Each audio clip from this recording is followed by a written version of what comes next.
अस्सलाम वालेकुम स्टूडेंट्स, चांद अकील है, lecture in English in higher education department. बेटा आज की इस वीडियो में हम डिस्कस करेंगे एजे के पीएससी लेक्चर इंग्लिश का पेपर 2019 का।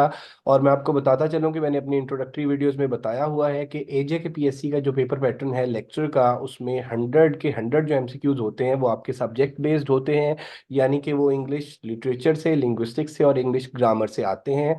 और साथ साथ मैं आपको ये भी बताता चलूं कि एम के प्रिपरेशंस के प्लेटफॉर्म से हमारा एजे के पीएससी का, पीपीएससी का और एफपीएससी का लेक्चर और सब्जेक्ट स्पेशलिस्ट का न्यू सेशन स्टार्ट हो चुका है। If you are interested to join तो ये हमारा 3 मंथ का सेशन होता है और 3 मंथ के सेशन के जस्ट 5000 चार्जेस हैं। एम के प्रिपरेशंस के नाम से हमारा यूट्यूब चैनल है और इसी नाम से हमारा फेसबुक पेज है। तो आज के इस पेपर को डिस्कस करते हैं और ये आप लोगों के लिए बहुत इंफॉर्मेटिव होगा। कंप्लीट वीडियो देखिएगा। तो पहले एमसीक्यूज की बेटे अगर हम बात करें तो in which language the stories of Canterbury tales are written.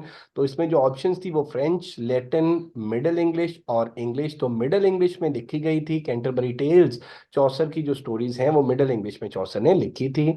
Then second question is how many years of happiness was doctor Faustus promised by the devil. तो 24 ईयर्स। और ये doctor Faustus tragical history of doctor Faustus Christopher Marlowe का जो play है उससे ये question लिया गया है। और क्रिस्टोफर मार्लो के इस प्ले का जो प्रोटैगनिस्ट डॉक्टर फॉस्टस है उसके दरमियान और सेटन के दरमियान एक जो माहिदा हुआ था जिसके एवज उसने अपनी जो सोल है उसको गिरवी रखा था फॉर 24 ईयर्स। तो यहाँ पे स्टेटमेंट में पूछा गया है कि how many year for 24 years how many years of happiness was doctor Faustus promised by the devil 24 years. Then देखें question number third, which century is known as the dawn of Renaissance. तो renaissance बुनियादी तौर पे अगर हम moment की बात करें तो इटली में स्टार्ट हुई थी। रेनेसा की अगर हम मीनिंग की बात करें तो रिवाइवल और रीबर्थ है। और रेनेसा अगर टर्म की बात करें तो ये फ्रेंच टर्म है। और दान ऑफ रेनेसा की अगर हम बात करें तो ये 15th सेंचुरी जो है वो बनती है। Which poet was first who used metaphysical poetry among his contemporaries. तो मेटाफिजिकल पोएट्स में अगर हम बात करें मोस्ट प्रोमिनेंट पोएट की या सबसे पहले जिसने मेटाफिजिकल पोएट्री यूज की या इंट्रोड्यूस की तो उसमें जॉन डन का नाम आता है। देन हम नेक्स्ट क्वेश्चन देखते हैं बेटे, in Coleridge poem the rime of ancient mariner. ये कॉलेज की बड़ी फेमस पोएम है। Where were three gallants going. तो a wedding in a wedding, B answer is correct one.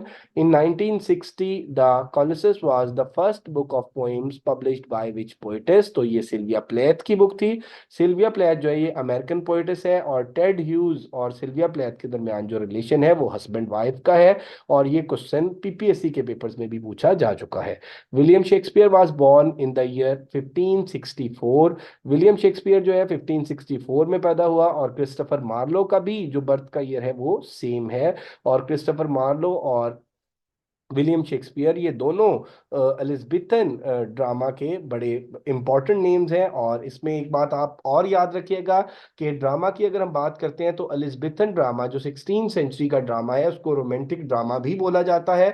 और उसको हम 3 हिस्सों में डिवाइड करते हैं। पहले हिस्से में यूनिवर्सिटी वेट्स को हम पढ़ते हैं, दूसरे हिस्से में हम शेक्सपियर को पढ़ते हैं और तीसरे पार्ट में हम बेन जॉनसन को पढ़ते हैं जिसने कॉमेडीज लिखी हैं ज्यादातर। और बेन जॉनसन के एक प्ले के अंदर शेक्सपियर ने एज एन एक्टर भी परफॉर्म किया। देन क्वेश्चन नंबर 8 को अगर हम देखें, identify the novel in which the character of Charlotte Lucas figures. तो प्राइड एंड प्रेजुडिस में जो आप ये कह लें कि शार्लेट लुकस का जो करेक्टर है ये मौजूद है प्राइड एंड प्रेजुडिस में। और प्राइड एंड प्रेजुडिस की जो हमारे पास प्रोटैगनिस्ट है उसकी जो बेस्ट फ्रेंड है वो शार्लेट लुकस है। देन हम देखते हैं जी नेक्स्ट में, who was the father of Desdemona. तो ये ओथेलो से क्वेश्चन लिया गया है। डेस्डेमोना के फादर का नेम जो है वो ब्राबेंशियो था। और Othello was a Moorish general in Venetian army. Then देख लें जी question number 11, which period of literature came first. तो यहाँ पे कुछ लिटरेरी पीरियड्स मेंशन किए हुए हैं और इनमें अगर हम क्रोनोलॉजिकल ऑर्डर में देखते हैं तो रेस्टोरेशन पीरियड जो है ये इनमें सबसे इन एजेस में सबसे पहले आता है। और क्वेश्चन नंबर 12 पूछा गया था, when was paradise lost published. Paradise lost जो है ये एपिक है, मिल्टन ने लिखी है और ये पब्लिश हुई बेटे 1667 में। और एपिक लॉन्ग नैरेटिव पोइम को बोलते हैं और एपिक में नॉर्मली जो है वो 12 बुक्स होती हैं। देन हम देखते हैं जी next question, Saturn's name before it fell down from heaven was. तो ये भी पैराडाइज लॉस्ट से ही क्वेश्चन लिया गया और सैटर्न का नेम जो था हेवन से निकलने से पहले वो लूसीफर था। For inspiration in writing Paradise Lost, Milton says he depends on the Holy Spirit. तो एक और मैं आपको बताता चलूं कि एपिक की ट्रेडिशंस में से एक ट्रेडिशंस जो है वो इन्वोक किया जाता है गॉडेस ऑफ पोइट्री को। तो यहाँ पे उसका रेफरेंस दिया गया है इस स्टेटमेंट में। Which is the longest book of paradise lost? Paradise lost की 12 बुक्स में से पूछा गया था कि लॉन्गेस्ट बुक्स कौन सी है, लॉन्गेस्ट बुक कौन सी है? तो वो बुक 9 बनती है। In which work do you read beauty is truth, truth beauty, Keats की बड़ी ये फेमस कोटेशन है। और ये ode on a Grecian urn, Keats की पोइम है, उससे ली गई है। नेक्स्ट देखें जी, who wrote in Xanadu did Kubla Khan a stately pleasure dome decree? तो एसटी कॉलेज की है ये। और देन देख लें जी, which figure of speech is it when a statement is exaggerated in a poem? Hyperbole जब किसी स्टेटमेंट को एग्जैजुरेटेड फॉर्म में बयान किया जाता है तो इसमें इस ये जो फिगर ऑफ स्पीच यूज होता है इसको हम हाइपरबली बोलते हैं। और देन देख लें, Philip Sidney was born on 30th November 1554। ये याद रखिएगा बेटे कि Philip Sidney was born in 1554 and Shakespeare was born in 1564। Christopher Marlowe was also born in 1564। In whose reign morality plays began? तो हेनरी सिक्स। अगर हम development of drama की बात करते हैं तो डेवलपमेंट ऑफ ड्रामा में जो मिरेकल प्लेज हैं, मिस्ट्री प्लेज हैं और मोरालिटी प्लेज हैं, ये ऑलमोस्ट जो है वो 13 14 सेंचुरी में मतलब डोमिनेटिंग थे, मिरेकल, मिस्ट्री और मोरालिटी प्लेज। तो हेनरी सिक्स का ये टाइम स्पेन चल रहा था। देन देख लें जी, who of the following is known as child of Renaissance? तो Marlowe, Christopher Marlowe is known as a child of Renaissance. और मार्लो के अगर आप प्लेज को देख लें, जैसे कि बड़ा फेमस इसका प्ले है डॉक्टर फॉस्टस और जी ऑफ माल्टा, तो इनके अंदर भी इसने वो जो रेनेसा मोरालिटी है उसको प्रीच किया हुआ है। और रेनेसा मोरालिटी एक्चुअली जो है वो बुनियादी तौर पे मैकविलियन मोरालिटी थी, जिसके अंदर lust for power, lust for wealth, lust for knowledge, lust for everything was there. Then देखें जी, in Pride and Prejudice, Pride and Prejudice जो कि जेन ऑस्टिन का नॉवल है, उससे ये पूछा गया भी initially dislike but later tend to like. तो डार्सी, डार्सी को बुनियादी तौर पे हम नॉवल के स्टार्ट में बीइंग रीडर हम डिसलाइक करते हैं, लेकिन बाद में with the passage of time Darcy के कैरेक्टर को हम लाइक करते हैं। तो ये इसलिए है कि बुनियादी तौर पे डार्सी का जो एटीट्यूड था in the very beginning of the novel, वो कोई बड़ा अच्छा इसका मतलब एटीट्यूड नहीं था, उससे हमें प्राइड का एलिमेंट नजर आता है। और इस नॉवल का जो पहला टाइटल था, जो ओरिजिनल टाइटल था स्टार्ट में इसका, वो फर्स्ट इंप्रेशन था। Historical events often influences literature, which of the following did not occur during the restoration period? तो फ्रेंच रेवोल्यूशन जो है ये ऑब्वियसली रेस्टोरेशन पीरियड में नहीं है। और देन आप देख लें जी, which of the following literary sub periods does not fall under the new classical period? सबसे पहले तो हम बात कर लें कि न्यू क्लासिकल पीरियड जो है ये बोला जाता है 18th सेंचुरी को। और 18th सेंचुरी की अगर हम बात करते हैं तो 18th सेंचुरी को हम तीन हिस्सों में डिवाइड करते हैं। पहला हिस्सा जो है वो 1701 टू 1744, उसको हम एज ऑफ पोप बोलते हैं। देन हम उसको नेक्स्ट जो टाइम स्पेन है उसको एज ऑफ जॉनसन बोलते हैं। और देन जो है वो उसको एज ऑफ ट्रांजिशन बोलते हैं। तो Augustan age, restoration age, age of sensibility, ये सारे के सारी जो मतलब सब टाइम स्पेन्स हैं ये कहीं ना कहीं पे आ जाते हैं नियो क्लासिकल एज में। लेकिन जो जैकोबियन एरा है, ये जैकोबियन और कैरोलिन एज जो है इसको हम करते हैं 1601 टू 1660 तक। और इसमें चार्ल्स वन का जो एरा है उसको हम कैरोलिन एरा बोलते हैं। और जो जैकोबियन एज है या जैकोबियन एरा है वो किंग जेम्स वन का जो एरा है उसको बोलते हैं। और ये 17 सेंचुरी के टाइम स्पेन में आता है, ये 18 सेंचुरी में नहीं आता, जबकि न्यो क्लासिकल जो है ये 18 सेंचुरी में आता है। नेक्स्ट हम देखते हैं जी, which devil is the main architect of Pandemonium? और पेंटमेनियम का मेन आर्किटेक्ट पूछा हुआ है तो मेल्सिबर था। देन आप देख लें 26 को, which work exposes the frivolity of fashionable London? तो पोप जो है अपने work rape of the lock में वो जो फ्रिवलिटी ऑफ फैशनेबल लंदन, जो एलीट क्लास की लेडीज हैं लंदन में, उनको सेटराइज करता है। तो इसका जवाब जो है वो पॉप का रेप ऑफ द लॉक बनता है। Then Thomas Wyatt is one of the earliest English poet of Renaissance age. Renaissance age से था Wyatt, earl of Wyatt and Surrey जो है ये रेनेसा एज के पोएट थे। Then Clym Yeobright is a character from, ये बड़ा famous character है टॉमस हार्डी के novel Return of the Native का। Then Gulliver's Travels was written by, Gulliver travel जो है बुनियादी तौर पे ये जोनाथन स्विफ्ट ने लिखा है। और ग्लिवर्स ट्रेवल के अंदर इसका जो मेन प्रोटैगनिस्ट है स्टोरी का, या हम ये कह लें कि माउथ पीस है स्विफ्ट का, वो ग्लिवर है। और ग्लिवर जो है वो उसके जो 4 वॉयजेज हैं डिफरेंट एरियाज में ग्लिवर ट्रेवल में, वो बयान किए हैं जोनाथन स्विफ्ट ने। और इस वर्क में भी वो बड़ा पंजेंट किस्म का, बड़ा क्रसिव किस्म का स्टाइल करता है। उसके बाद हम ग्लेल्यू ग्लेली कंसिस्टेड ऑफ 14 सीन्स, ये ब्रेख्त का है लाइफ ऑफ ग्लेल्यू ग्लेली, तो ये इसमें 14 सीन्स है बुनियादी तौर पे। The aim of tragedy is to bring about a catharsis of the spectators who wrote these lines, तो ये लाइंस बेटे अरिस्टोटल ने लिखी हैं, पोइटिक्स में ये लिखी गई हैं। और कैथारसिस जो है ये ट्रेजेडी का बुनियादी तौर पे फंक्शन ऑफ ट्रेजेडी या purpose of tragedy is catharsis. और कैथारसिस के अंदर आगे दो मेन एलिमेंट होते हैं वो पिटी और फियर है। In the poem Morning Song Sylvia Plath certainly use dash to develop the theme of motherhood, तो सिमिलीज एंड मेटाफर्स यूज करती है सिल्विया प्लेथ अपनी इस पोएम में। नेक्स्ट क्वेश्चन को अगर हम देखते हैं, इन द नॉवल जर्स by Toni Morrison dash was called the bird lady, तो वॉयलेट की बात हो रही है। देन आप देख लें जी, the name of Hedda Gabler's servant was Berte, या इसको बर्था भी हम बोल सकते हैं। और देन 35th क्वेश्चन आप देखिए, the protagonist of novel Heart of Darkness is Marlow है। और कुछ क्रिटिक्स के यहाँ जो है वो कर्ट्स को प्रोटैगनिस्ट कंसिडर करते हैं। तो बुनियादी तौर पे अगर हम प्रोटैगनिस्ट की डेफिनेशन को देखें, प्रोटैगनिस्ट को देखें, तो मार्लो जो है वो स्टोरी का प्रोटैगनिस्ट बनता है या हीरो बनता है। और कर्ट्स का जो करेक्टर है उसको हम एंटी हीरो बोल सकते हैं। Who is the first person Abigail accused of witchcraft in the play The Crucible, तो एलिजाबेथ प्रॉक्टर को एक्यूज किया था। देन देख लें जी, where did Oedipus send Creon, तो ये डेल्फी या ऑरेकल ऑफ डेल्फी की हम बात कर रहे हैं इसमें। और ये इडिपस जब स्टार्ट होता है प्ले, तो प्रीस्ट जब when priest was describing the condition of thief, तो एट दैट टाइम इडिपस उसको ये रिप्लाई करता है कि उसने ऑलरेडी क्रियोन को ऑरेकल ऑफ डेल्फी के लिए भेजा हुआ है। द कैरेक्टर्स ऑफ ऑर्जी, यहाँ पे ये डिडी एंड गोगो का करेक्टर है, और ये दोनों वेटिंग फॉर गॉडो के करेक्टर हैं। और ये निक नेम्स हैं व्लादिमीर और एस्ट्रागॉन के। देन देख लें जी, The Sea by Edward Bond was set in east coast of England, इसका करेक्ट आंसर है। और क्वेश्चन नंबर 40 को अगर आप देखते हैं, an artistic attempt to bridge together reality and imagination is known as, तो ये लिटरेरी मूवमेंट थी सरियलिज्म। तो यहाँ पे सरियलिज्म की बात हो रही है जिसमें ड्रीम और रियलिटी को जो है वो मर्ज करने की कोशिश की जाती है। Then T.S. Eliot wrote his critical essay entitled Tradition and Individual Talent in the year 1919 में ये लिखा था। और क्रिटिसिज्म में डिफरेंट यूनिवर्सिटीज में पढ़ाया जाता है। और ट्रेडिशन एंड इंडिविजुअल टैलेंट जो है ये टी.एस. इलियट का बड़ा फेमस ऐसे है।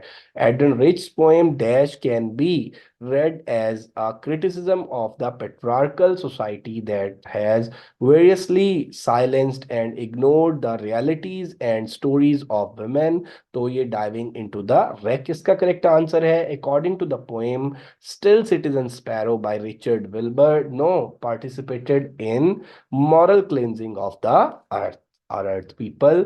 Then देखें जी, question number 44, the main theme of John Ashbery's dash poem is the life is a perpetual journey into the unconscious regions of the human mind which brings up a new perspective each time an activity is stirred, तो ये मेलेडिक train का main theme है। मेलेडिक train की यहाँ पे बात हो रही है, तो इस खाली जगह में जो आंसर आएगा वो मेलेडिक ट्रेन आएगा। The poet of the poem London in simple words, इस स्टेटमेंट का मतलब है कि poem London is written by, तो वो विलियम ब्लेक की है ऑब्वियसली। देन देख लें जी, the dash poem by William Blake is about repressing anger and failure to communicate the wrath to one's foe and how this continues to grow until it develop into poisonous hatred, तो ये poison tree है। और ये भी बड़ी famous poem है William Blake की। और ये पंजाब यूनिवर्सिटी का जो 2 इयर्स का बीए प्रोग्राम है उसमें ये पढ़ाई जाती है। और देन देख लें जी, Mrs Ramsay is the protagonist of the novel. तो मिसेस रामसे जो है ये प्रोटैगनिस्ट है किस नॉवल की, टू द लाइट हाउस की, by Virginia Woolf, but dash seems more accurate to be described as the protagonist to the end. लेकिन बात ये कर रहे हैं कि किसको ज्यादा एक्यूरेटली हम ये कह सकते हैं कि उसको एज अ प्रोटैगनिस्ट डिस्क्राइब किया जा सकता है, तो लिली ब्रिस्को का ये करेक्टर है। Lily Briscoe was a painter in the novel To the Lighthouse. Then the verse form of the Rape of the Lock is, Rape of the Lock के अंदर कौन सी वर्स यूज हुई है, तो वो heroic couplet यूज हुई है। Then 49th question को देखें, the character of Belinda in the rape of the lock is based on historical. तो एराबेला फर्मर के करेक्टर पे बेस करता है ब्लेंडा का जो करेक्टर है। और the sylph who was assigned to guard Belinda's favorite lock, Belinda की जो लॉक है उसकी उसको प्रोटेक्ट करने की जो ड्यूटी थी वो एरियल की थी। और देन देख लें जी, ट्रोलॉप्स नॉवल बारचेस्टर टावर, एंटनी ट्रोलॉप का ये नॉवल है बारचेस्टर टावर, वाज पब्लिश्ड इन 1857 में पब्लिश हुआ। Adam Bede was a dash by profession. तो एडम बीड जो है, नॉवल का नेम भी एडम बीड है, एडम बीड ही उसका प्रोटैगनिस्ट है। और ये जॉर्ज इलियट का नॉवल है। तो एडम बीड का प्रोफेशन पूछा गया है, तो Adam Bede was a carpenter. Dinah Morris ये भी करेक्टर है इसी नॉवल का, Dinah Morris was a Methodist in the novel Adam Bede. The two cities in a tale of two cities, a tale of two cities ये Dickens का बड़ा एक famous novel है, और ये फ्रेंच रेवोल्यूशन के बैकग्राउंड में लिखा गया है। आ लंदन एंड, दूसरे सिटी की बात यहाँ पे पूछी गई है कि लंदन के साथ दूसरा सिटी कौन सा था, जो टाइटल में जिसकी बात हुई है वो पेरिस था। लूसी मैने वाज मैरिड टू, लूसी मैने भी इसी नॉवल का करेक्टर है, तो was married to Charles Darnay. Then 56 question देखें, the poem Ambulance is written by, ये फिलिप लार्किन की पोएम है। और in the poem Ambulance dash is described as solving emptiness, death की बात हो रही है यहाँ पे। The poem 1914 was completed in 1960 by Philip Larkin. The poem Tollund Man is written by Seamus Heaney. और देन नेक्स्ट क्वेश्चन आप देख लें, the main theme of the poem Tollund Man is the man was put to death as by doing so, तो the fertility of the crops could be improved। Then आप देखें जी 61 को, the mysterious character of पत्थर नदी is a character of the novel. तो बुनियादी तौर पे ये स्टेटमेंट पेपर में इस तरह से आई, लेकिन याद रखिएगा कि the property of women is not a novel, it's a short story. तो पत्थर नदी का जो करेक्टर है, ये प्रॉपर्टी ऑफ वुमेन जो शॉर्ट स्टोरी है ये उसमें मौजूद है। The old man is a symbol of dash due to his constant motion in the man of the crowd. तो ये भी शॉर्ट स्टोरी है, मैन ऑफ द क्राउड। और इसमें ओल्ड मैन को पूछा गया है कि ओल्ड मैन अपनी कांस्टेंट मोशन की वजह से किस चीज को सिंबलाइज कर रहा है, तो he is a symbol of life. The short story The Dead by James Joyce take place in Dublin. Ariel was the second book of Sylvia Plath. Then देख लें जी, Laputa is a flying island describe in the novel. तो Laputa की बात हो रही है, और ये बुनियादी तौर पे प्रोज वर्क है। ग्लिवर्स ट्रेवल किसका है, ये जोनाथन स्विफ्ट का। और लपूटा ये वो प्लेस है जहां पर इसका जो मेन आप ये कह लें कि ग्लिवर जो है ये गया था। देन 66 क्वेश्चन को देख लें, dash is a farcical comedy in which the protagonist maintain fictitious persona to escape burdensome social obligations। तो ये बड़ी फेमस कॉमेडी है, the importance of being earnest, Oscar Wilde की ये लिखी हुई है। और फार्स जो है या फार्सिकल कॉमेडी, इस तरह ये कॉमेडी की एक टाइप है, और इसमें ये होता है कि करेक्टर जो है वो मतलब अनसर्टेन वे में या अनयूजुअल वे में बिहेव करते हैं, और सिचुएशन भी बड़ा ड्रामेटिकली चेंज होती है। देन देख लें जी, the poem After the Last Bulletin by Richard Wilbur consist of, तो इस पोएम के 8 स्टेंजाज हैं, so the correct answer is 8। Bertrand Russell Burton Russell's unpopular essays were originally published in 1950। Then question number 69 देखें जी, the underlying theme in Dash by William Blake is all pervading presence of divine love and sympathy। तो यहाँ पे songs of innocence की बात हो रही है। Twilight in Twilight of Delhi Ahmad Ali का ये नॉवल है, और ये मास्टर्स के सिलेबस में पढ़ाया जाता है। सिंबलाइजेस colonialism को सिंबलाइज करता है टॉयलेट। और देन देखें, which of these terms refer to the study of speech sound of a given language and their function within the sound system of that language. तो phonology की बात हो रही है। The protagonist of the novel Twilight in Delhi is Mir Nihal है इस novel का protagonist. और the poem Final Notations is written by, तो ये एडरिन रिच की पोएम है। और the main theme of the play The Winter's Tale by Shakespeare is, तो लव है इसका main theme. Winters tell Shakespeare का बड़ा फेमस प्ले है। The short story the diviner by Brian Friel was set in the village, तो Ireland, village of Ireland के village में ये स्टोरी की सेटिंग है सारी। और Nellie Devaney is the story. The diviner was married after her husband's death to Mr. Doitry. Then आप देख लें जी, phonetics is the study of the sounds of language. What do we call these sounds, इनको phonemes बोलते हैं हम। What is the study of language as it pertains to social classes, ethnic groups and genders, तो sociolinguistics की बात हो रही है यहाँ पे। It is the study of the meanings of language. Semantics is the study of meanings of language. It is the study of language from a cognitive and developmental law, तो ये psycholinguistics की बात हो रही है स्टेटमेंट में। Next देखें जी, the study of the sound system of the language, how the sounds integrate to encode information and contrast of such system from one another. phonetics की बात हो रही है यहाँ पे। a type of writing in which a symbol represents the pronunciation of a syllable. Syllabic writing dash refers to the actual use of language or how our knowledge of language is put into use. linguistics performance की बात हो रही है यहाँ पे।